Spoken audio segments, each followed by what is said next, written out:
नमस्कार, मेरा नाम मनदीप पुनिया है। मैं जेल से बाहर हूं और अभी आज सिंघू बॉर्डर पर आया हूं किसानों के बीच रिपोर्टिंग करने। तो अभी आपके सामने अपनी बात रखना चाह रहा हूं। मैं अपनी बात शुरू करूंगा जो 30 तारीख को जो घटना हुई उससे। मुझे पुलिस ने उठाया, मेरे साथ मारपीट की और उसके बाद मुझे तिहाड़ जेल में भेज दिया और मेरे ऊपर कई केस लगा दिए। तिहाड़ जेल में जब जब पुलिस वाले मुझे मार रहे थे तो बार बार वो एक ही बात कह रहे थे।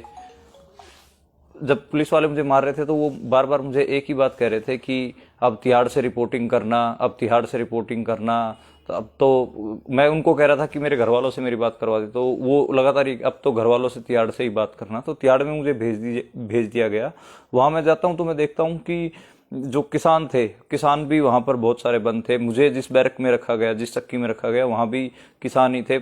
जो मेरे साथ किसान बंद थे जसविंदर सिंह, मानसा के जो पैरो गांव है उस गांव के रहने वाले किसान थे मेरे साथ। तो शुरू में लग रहा था कि मैं विक्टिम हूं पुलिस की मारपीट का और पुलिस ने जो मेरे साथ बदसलूकी की है उसका। लेकिन वहां पर मैंने देखा कि जो किसान है उनके जो शरीरों पे ज्यादा चोटें थी। मुझे लगा कि वो मुझसे ज्यादा बड़े विक्टिम हैं। तो हम जो पत्रकार हैं लगातार ये बात तो करते ही हैं कि हम सत्ता द्वारा सताए गए लोगों की रिपोर्टिंग करते हैं। तो मुझे लगा कि मुझे यहाँ इनके बारे में भी रिपोर्ट करनी चाहिए। तो मैं जब तिहाड़ से जब मैं निकला तो मैं उनके नाम अपने पैरों पे लिख के लेके आया और जो उन्होंने बयान दिए थे वो भी मैं अपने पैरों पे लिख के लेके आया, ताकि आप तक वो बात पहुंच सके। एक चीज मैं और ध्यान दिलाना चाहूंगा कि इसमें जो जितने भी किसानों से मैं मिला, सारे के सारे किसान जब वो अपने प्राइवेट निजी कामों के वास्ते मार्केट में गए थे, कोई सब्जी खरीदने गया था, कोई कपड़े खरीदने गया, तो वहां से उठाए गए हैं और उनके साथ बहुत बुरी तरीके से मारपीट की गई है। उसमें एक किसान का मैं बताना चाहूंगा, हरियाणा से थे, जगबीर सिंह रिठाल गांव के। वो तो अपने भाई के पास जा रहे थे, उनको एक प्राइवेट कार में से उठाया गया।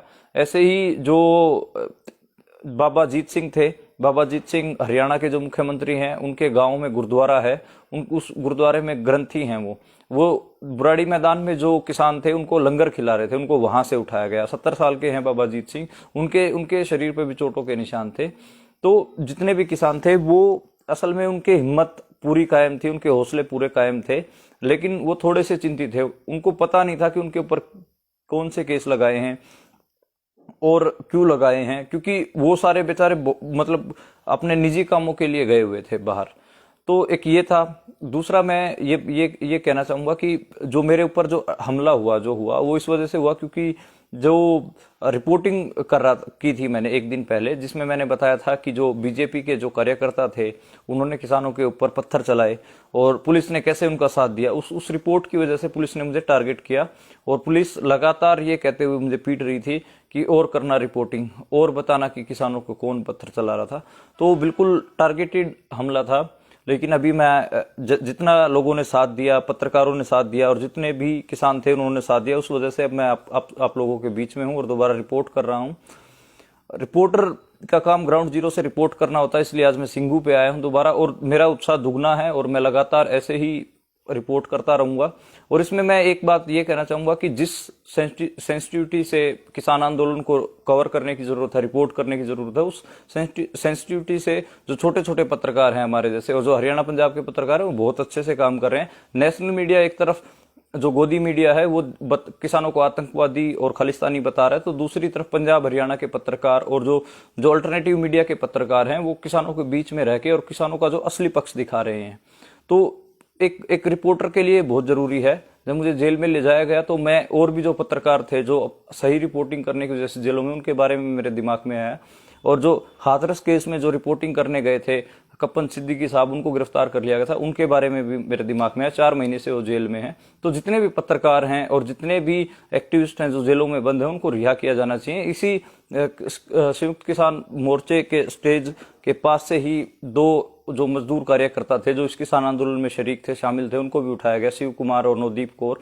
उन दोनों के लिए भी जो किसान हैं वो आवाज उठा रहे हैं, उनको भी रिहा किया जाना चाहिए।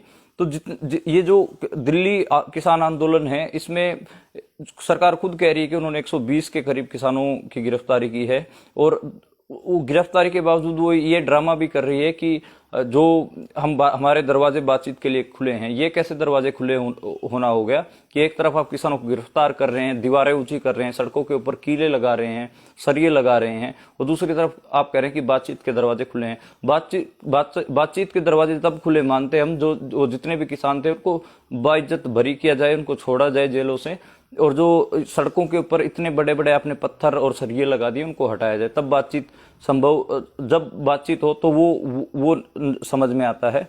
लेकिन सरकार लगातार, जो सत्ता पक्ष है वो लगातार इस तरीके का ड्रामा कर रही है। वो भी हमारा हम जो पत्रकार हैं, ये जो सत्ता जो दोहरा चरित्र है उसको भी हमको लगातार बोलने की जरूरत है और लगातार दिखाने की जरूरत है।